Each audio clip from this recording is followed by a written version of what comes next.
The day was June 29th, 2003, when the peaceful streets of Manchester, England witnessed a heinous act that would send chills down anyone's spine. It was a fateful evening when John, a 14-year-old boy, and his best friend Mark strolled down a deserted alleyway. John was puzzled by Mark's insistence on taking this route, which led to a dead end, but he followed him nonetheless. As they walked deeper into the alley, Mark abruptly stopped and turned to face John, his gaze piercing through John's soul. And before John could comprehend what was happening, Mark's hand snaked out and grabbed him by the shoulder. In a split second, Mark's other hand produced a knife, and he plunged it deep into John's stomach, unleashing a torrent of pain and agony. As John stumbled back in shock and disbelief, Mark pulled the knife out of his stomach, only to plunge it into his chest with a frenzied force. Blood spurted out of John's wound as he collapsed to the ground, grasping for air. With the last feeble attempt to comprehend what was happening, John heard Mark whisper, "I'm sorry, bro. You would understand if you knew the reason why," before he fell to the ground, lifeless. John's desperate cries for help soon turned into gasps of agony as his life slowly slipped away. But Mark did not stop there. He stayed there, watching over John's limp body for a further 20 minutes, making sure that his best friend was really and truly dead. After what seemed like an eternity, Mark finally picked up the phone to call the police. He lied, telling them that a madman had attacked them from behind, leaving John to die a slow and painful death. When the ambulance arrived, to Mark's horror, they were able to keep John alive. He was in critical condition and nearly died on 2 separate occasions at the hospital, but miraculously, he made a full recovery. When John's health improved to the point where he was able to speak, he explained that there was no madman. It was Mark who stabbed him, but he had no idea why. When Mark was confronted with these allegations, he quickly confessed. Authorities believed this to be an open and shut case, but that was until they looked at the motive. This is one of the craziest stories in UK history. Even when this case went to trial, the judge said, well-schooled fiction writers could not come up with the plot of this real-life story. This is the story that follows. But before we dive into the video, if you're a fan of stories about the darker side of our universe, then do yourself a favor and smash that subscribe button and turn on notifications so you don't miss any of our future uploads. Let's get into today's story. For the purpose of today's story, the names used are made up to protect their identities. At just 16 years old, Mark was already a part-time dishwasher at a local restaurant, and while he did okay in school, academics were not his strong suit. But then, in February 2003, everything changed. Mark stumbled upon an online chat room for teens in Manchester, England, a place where the sole purpose was to make connections with people in close proximity. At first, Mark was content to be a lurker, quietly reading through the conversations without engaging. But as time passed, he became increasingly drawn into the chat room, to the point where it took over his life completely. His social life became consumed by this virtual world, and he was unable to break free from its grip. During the same time, a bright and talented 14-year-old boy named John was trapped in a living nightmare. Despite his academic achievements and affable nature, he suffered under the weight of a tumultuous home life, plagued by his mother's string of partners who left her in a constant state of despair. John yearned for an escape, a way out of his dismal reality, and then he stumbled upon a chat room, the same one that would later connect him with Mark. Although initially hesitant and withdrawn, John found solace in the endless hours he spent online, thanks to a new laptop gifted by his mother. While it was intended for this chat room to be a place where teens could make friends, The true reason so many teens were entering was to flirt with one another. It didn't take long for Mark to fall profoundly in love with Rachel, a girl he had been flirting with. Rachel was a 16-year-old living in Manchester who worked at a local gym. When Mark saw her pictures, he immediately fell for her. He went on to send her a direct message, not really expecting her to write back, but she did, and she seemed interested in Mark. For days on end, Mark and Rachel engaged in relentless conversation, their words flowing like a never-ending river. That's when Rachel said, "I need you to meet this guy I met online. He's so much like you, and I think you guys would hit it off. His name is John." Mark was intrigued. His curiosity piqued. Rachel, Mark, and John all joined on a separate chat, and within moments, sparks flew as they instantly connected. In the blink of an eye, Mark and John formed an unbreakable bond, becoming the best of friends. As the days passed, Mark and Rachel's connection grew stronger and more intense, each moment spent together bringing them closer and closer until they were hopelessly and completely in love. The chat room was more than just a place for text messages. Mark and John often held video calls with their webcams on.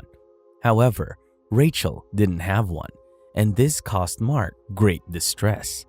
He yearned to see his girlfriend in real time, to gaze upon her beauty through the screen. Rachel's excuses, first claiming a lack of funds and then shyness, only added to his frustration. Mark's longing to see Rachel only grew stronger, and Rachel suggested that he visited her since they weren't too far apart. Mark's heart raced with excitement at the prospect, and he eagerly shared the news with John. But as the day approached, fear set in, and Mark backed out, leaving Rachel disappointed and confused. Rachel didn't give up, however, and continued to invite Mark to visit her. Each time, Mark agreed, only to get spooked at the last second. Eventually, Mark extended an invitation to Rachel to visit him instead. She was thrilled at the idea, but as the day drew near, she too felt the same fear and canceled their meeting. Finally, both of them agreed that it was best to keep their relationship online for the time being, and the distance between them continued to be a barrier they couldn't overcome. A few weeks had passed since Rachel, Mark, and John began their online chat room. One day, a new user named Kevin joined the main chat room, and his presence was immediately noticed. This group was relatively controlled, so it was rare for someone new to join. Kevin's unique style of writing in pink text caught everyone's attention, but there was something else that made him stand out even more. His messages started with him saying that he was a stalker and he had a foot fetish. Most thought this guy was a creep, but everyone believed it was just some kid trying to get attention. However, things got serious when Mark received an email from Kevin where Kevin said, "I know you're Rachel's boyfriend. I'm her stalker, and I'm going to hurt her." Mark was at a loss for what to do, so he turned to Rachel for help. She brushed off the situation, telling him to ignore the new user Kevin. However, the next day, Rachel was nowhere to be found during their agreed chat time. Mark and John searched the chat room, but Rachel was missing, leaving them deeply concerned. Mark turned to a larger group, asking if anyone had seen or heard from Rachel. Their responses were all negative, and that's when Mark noticed an email from Kevin in his inbox. This email was far more sinister than his previous messages. Kevin claimed to have taken Rachel hostage and would only release her if Mark allowed him to look at his feet. Mark was faced with an impossible decision. He didn't know what to do, but he couldn't let Rachel suffer any longer. Without telling anyone, he agreed to Kevin's demand to show his feet, hoping it would be enough to save Rachel.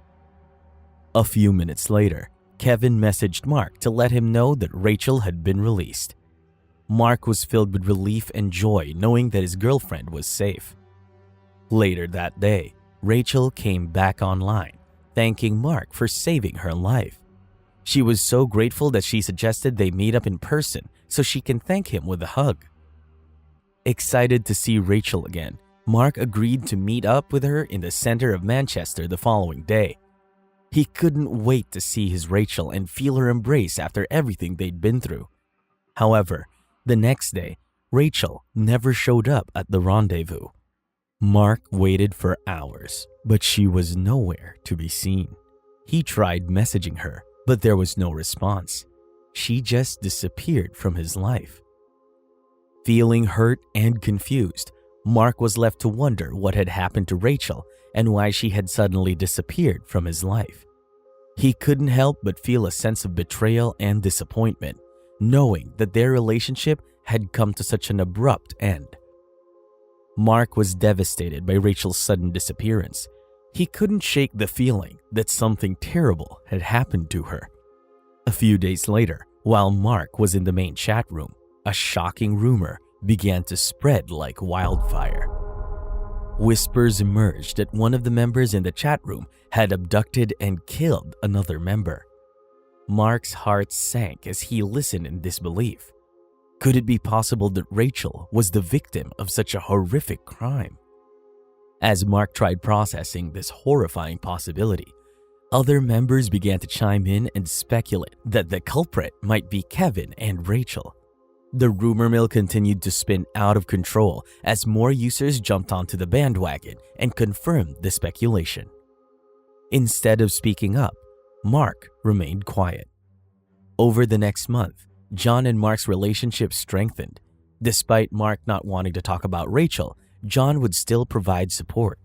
They even began meeting up in person and hanging out in real life. About a month had passed since Rachel's disappearance, and a new user by the name of Janet popped up in the main chat. She caught Mark's attention when she reached out to him directly, introducing herself as a 44-year-old married mother of two who worked as a real estate agent. But that wasn't all. She also claimed to be a secret spy for the government's secret service, and she wanted to recruit him. Mark couldn't believe what he was hearing. Why would a secret agent want to recruit him? Janet told Mark that if he joined, not only would he be an agent like her, but he would become massively wealthy and he could be her boyfriend. Despite his doubts, Mark found himself wanting to believe Janet's words. The promises of status, wealth, and love were like a glimmer of hope in his dark and lonely situation. Mark chose not to disclose his interactions with Janet to John. After agreeing to work with her, Janet made Mark take an oath through chat and told him that he would need to go to London for initiation. However, before Mark could attend the initiation, he had to pass a series of tests. During this time, Janet explained to Mark why he was specifically being recruited. She revealed that John's real name was James Bell, and he was the most important person in the world, but Janet wouldn't explain further until Mark passed his first test. When Mark asked what the first test was, Janet exclaimed that he needed to protect James, or John, by escorting him from his school to his dentist appointment the following day. Mark was asked to act as John's bodyguard for one day, but he was strictly instructed not to let John know. At this point, Mark is committed to this. He reached out to John that day and asked what he was doing tomorrow, to which John replied that he had a dentist appointment, and Mark invited himself along so that they could hang out after. After school, John and Mark rendezvoused and walked to the dentist's office in town. Mark kept a watchful eye on their surroundings, making sure John was safe from any potential danger. Fortunately, there was nothing suspicious to report, and the two friends arrived at the dentist's office without incident. After the appointment, they spent some time hanging out in the town center. When Mark made it home that evening, there was already a message from Janet congratulating him on a job well done. She then went on to say exactly why John is so important. Janet told Mark about a supposed safe at the bottom of the Atlantic Ocean, containing 500 billion pounds belonging to the Queen. She claimed that only James Bell had access to it, as the safe could scan bodies and would only open for him. Although Mark found the story implausible, he trusted Janet implicitly. She seemed to know everything about him, from his actions to his clothing, which he found unsettling but somehow convincing. Mark was convinced that Janet had agents following him. So when Janet gave the final test to kill James Bell, he was shocked by what he had to do, but he believed it was an order from a superior agent. Janet told Mark a disturbing story about James Bell. James had an inoperable brain tumor, and as he was the only person capable of accessing the underwater safe, the Secret Services were worried that if the wrong country found out about James's condition, they could steal his body and use it to access the safe. The only option was to kill James and complete the mission before anyone else could. Janet wanted Mark to kill James, and if he completed the task, he would be initiated. Despite the implausibility of the story, Mark was fully committed, and Janet assured him that she would be present as an undercover detective to ensure that he wouldn't get arrested after killing James. On June 29, 2003, around 11 a.m., Mark and John, aka James Bell, met at a bus station and went into town. Mark invited John down the alleyway. Once in position, Mark grabbed John by the shoulder and stabbed him twice, once in the stomach and the second in the chest. Despite Janet's promise to be there as an undercover detective, she was nowhere to be found. Mark repeatedly asked about her whereabouts, but no one seemed to know who she was. After the attack on John, who survived and accused Mark of stabbing him, Mark tried to shift the blame onto Janet by claiming that she instructed him to commit the act, but still, police didn't know who Janet was. The reason Janet didn't arrive on the scene was that Janet didn't exist. Neither did Rachel, and neither did Kevin. In fact, out of the other 189 accounts that were part of this chat room, only 2 accounts were real people. The rest were all fake, and all the fake accounts were traced back to one person, John. After being confronted with the evidence of his actions, John finally confessed to his true motives.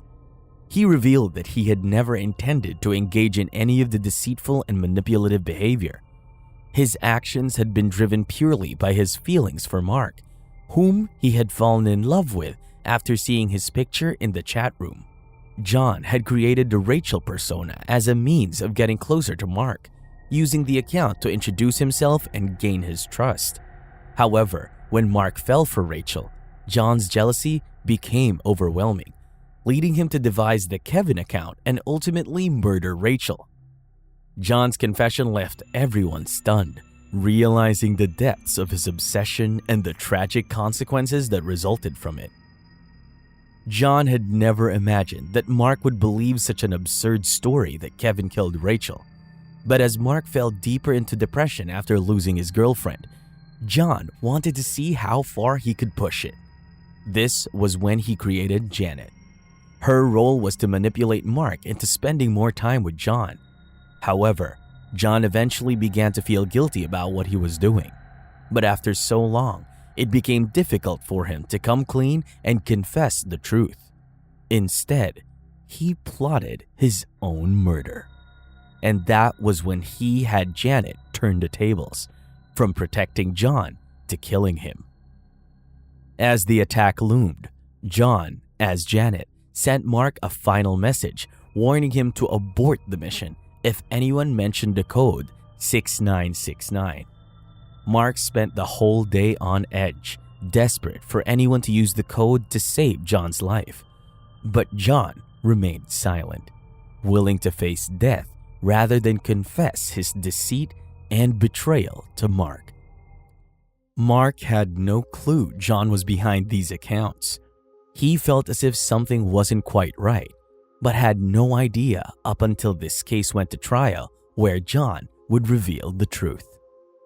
Mark was convicted of attempted murder, but only spent 8 months in jail and was then given a 2-month probation, where he was only allowed on the internet with supervision and was not allowed to enter into any chat rooms.